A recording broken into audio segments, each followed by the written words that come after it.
Hello and welcome for a review of the new patch for World of Warplanes, patch 043. Launched today, and as soon as you start the client you're being presented with a new feature, which is a new tutorial. A little bit of the same as World of Tanks nowadays. Seem to queue up and then it starts training flight. Online.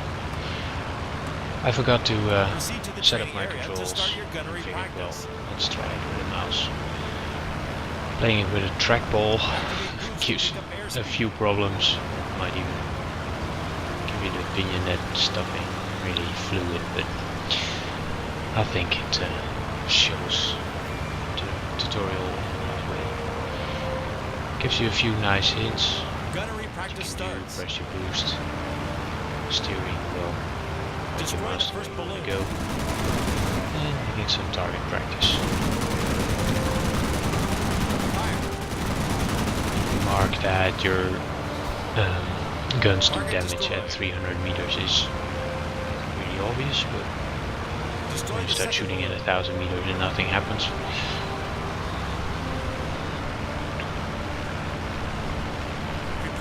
Turning in, targeting the second blue. Fire will be effective in 300 meters. Well, you can start shooting at 500 and reaching the target message is coming at 400 something. Calibrated. And the third balloon. Not much hints on flaps and stuff, because the first tier planes don't have them. They left it out. Hope this thing gets even more. Oh, what's this? 52. Model that I never encountered before in the game. Quite nice.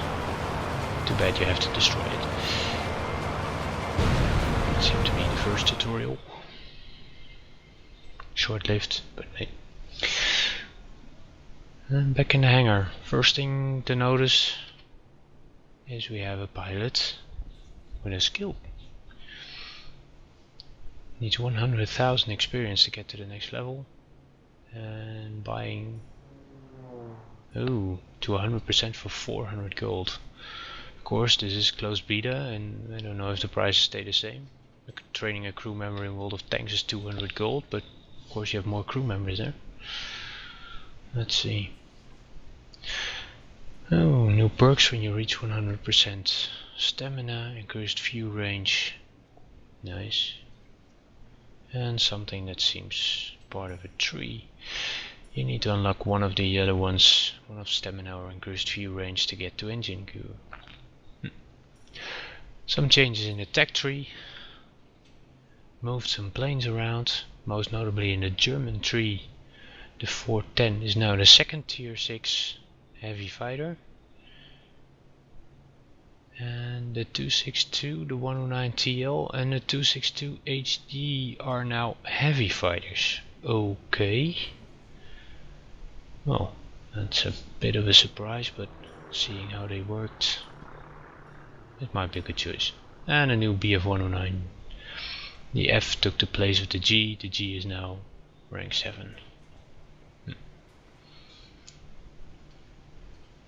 Soviets, also a change in the fighter tree. Switched the LA5s, LA7s around a bit. And the ground attackers also now have 2 versions on tier 7 and a new tier 10. Okay. Oh well, not shocking.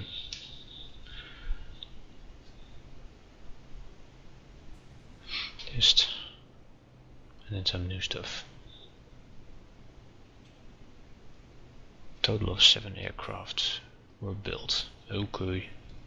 Well, still doesn't change anything about planes that weren't really used. American tree looks almost the same. One difference in the normal fighters is that the jet-powered Mustang has been removed. It's now a P-51H. Okay, was a weird thing, the jet-powered. And the Japanese are still the same, I guess. So far for the tech tree. Switching to the P-39 and seeing that it can accelerate the crew training. It's a premium aircraft, so it gives you the option to turn it on. You will see after a battle I will have in this video that it does increase it quite a lot. Switching from the normal account to the premium, I've been playing it for a while, so premium ran out, and you can see the other hangar.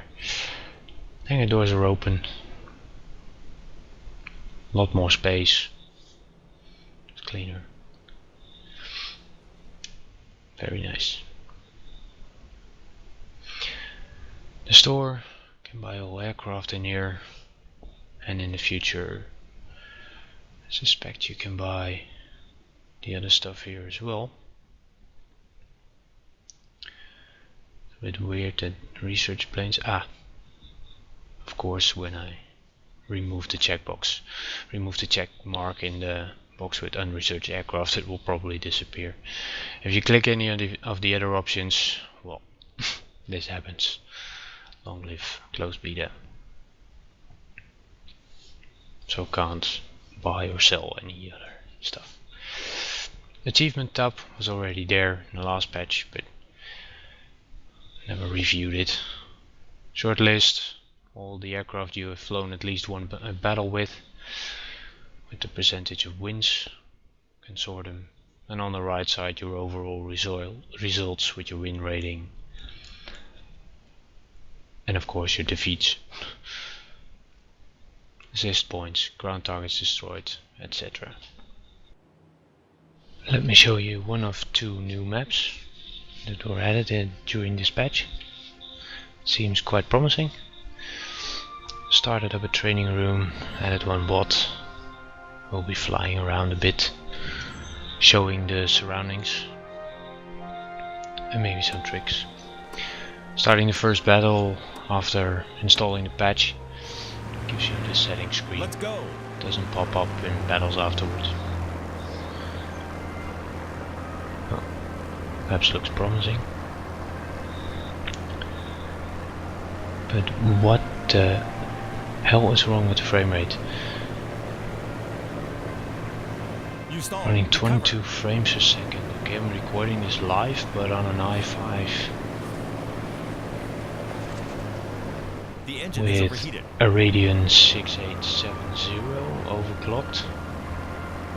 This shouldn't be that slow. It's the maximum settings of the game. Worrying.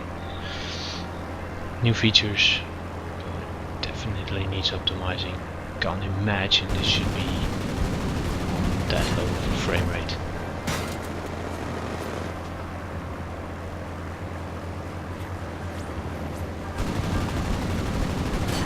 You stalled. Recover. You're stalling. Recover. Flying 500 kilometers an hour over the ground. That doesn't sound right. I haven't seen anything that resembles stalls. Only low speed stalls, but should test it to see if they implemented something. Good hit. I haven't read about it. Could be. Trying to show you around on the map a bit. It looks some nice rocks where you can fly around and below. The engine has overheated.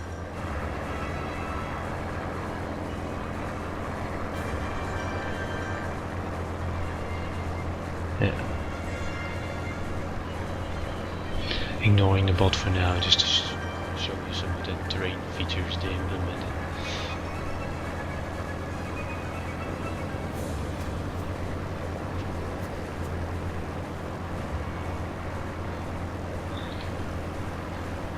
The voices, the messages annoy me a lot. I'll turn them off.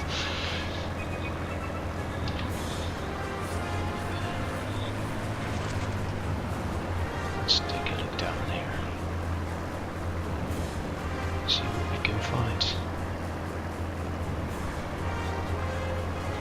A lot of these bridges you can fly under. Natural bridges.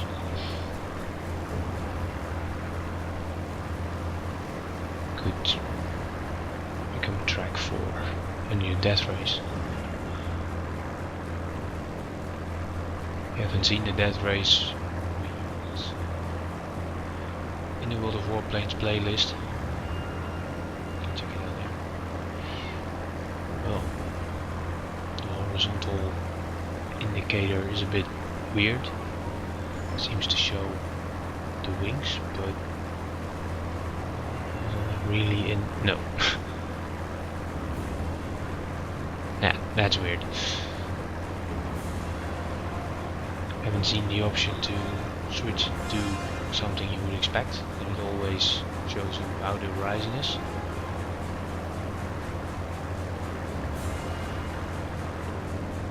I wasn't flying upside down. Weird. You saw the autopilot. When you reach the end of the map, you get a warning for a few seconds, and then it engages the autopilot. You need to be careful though, because if you do that near a mountain or stuff like that, you have the chance that you fly into a mountain. Taking some ground targets.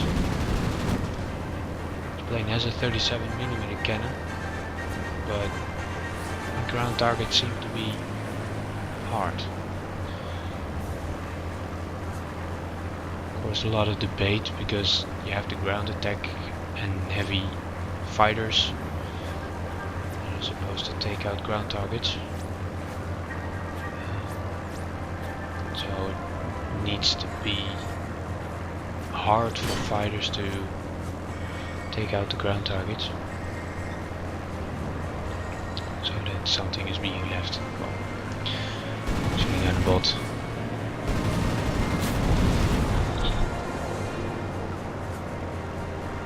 Want to take a look at this, and you do have access to the closed beta, or in 3 weeks to the open beta, then check out the map in a training room. Find out all the sweet spots where you can let your enemy crash. Let's take her up in a normal battle, because, well, that's where the fun should be. Takes you into a loading screen, same as World of Tanks, showing what kind of, well, planes in this case of course, are waiting to join the battle and on which tier. During this closed beta, most of the people were flying around tier 6, so it took one this time again. And a new starting screen. Can now select stuff, select planes to compare them with your own. That's a very nice feature. So you have a basic indication of what happens. The map loads, the timer starts running, but I got a start battle button. It doesn't show you like this hanging in mid-air automatically, but it waits until you press the button. Haven't tested what happens when you don't press the button and the battle starts. Before this patch you were flying around in on the map, or actually flying in a straight line. The graphics are terrible. Looking at other planes, and well, it was the first thing I noticed on this map. And here, as mentioned, stupid horizontal indicator going off. Let's see what we can find. Sorry for the frame rate once in a while. As said, recording live while flying the battle. It's of course always a resource hog, but it's bad. Of course, this is maximum settings, but I still think that with the computer I was talking about, I should be able to run this on maximum and recording it. Clouds look awesome. Good feeling about that. Well, first targets in range. You see that you only see the marker of the plane now. this, you can see the name and pressing a button, so everything pops up. And this is the default view when you get into range. You can switch all the info you see. I just want to know the airplane type, the hit points, and the range. Well, let's see if we can kill something.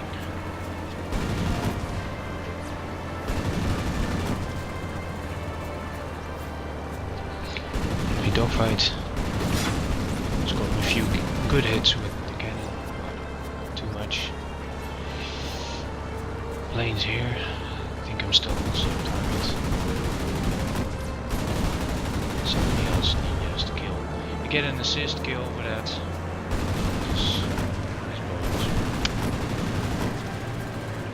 See, Japanese jet. Usually it's the propeller version. Apologies, it's probably the T-rate.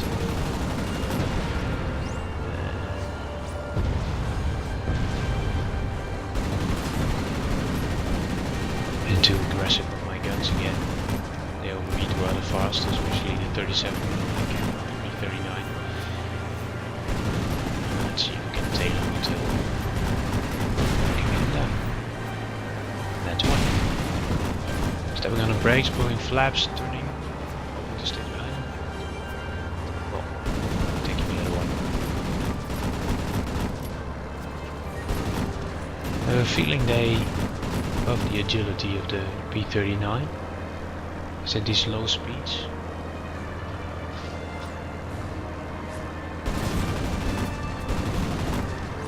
It was a rather slow turn, but I don't seem to have any problems with the Japanese A7 now. And there he goes. Next one presents himself. V409G. And down he goes.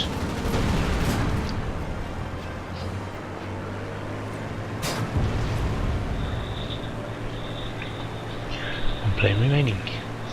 An ME-262. Going head to head, trying to hit him, but he's way too fast. And he gets taken out. Well. Scoring 166,000 credits. That times 2. Changed something about the economy there again, I guess. But yeah, it was a decent game. I guess that's a normal income divided by 2, of course. Hopping back in the hangar, seeing that my pilot got 6%. So, on its way to 100. Service doesn't load. Weird. Modules. Well, it's a premium. No other modules, but a few bits of equipment. Now the service loads. Seeing that I also loaded what will be the premium shells, I guess. High chance of fire, more damage. Of course, the normal shells, less damage, more chance of fire. Could be an option as well. I show you the consumables. There are only 3 right now. Will be more probably in the future, so that you can pick one. Pressing resupply. Well, that's it for this small review of 043. Hope you enjoyed it, and hope to see you next time. Bye bye.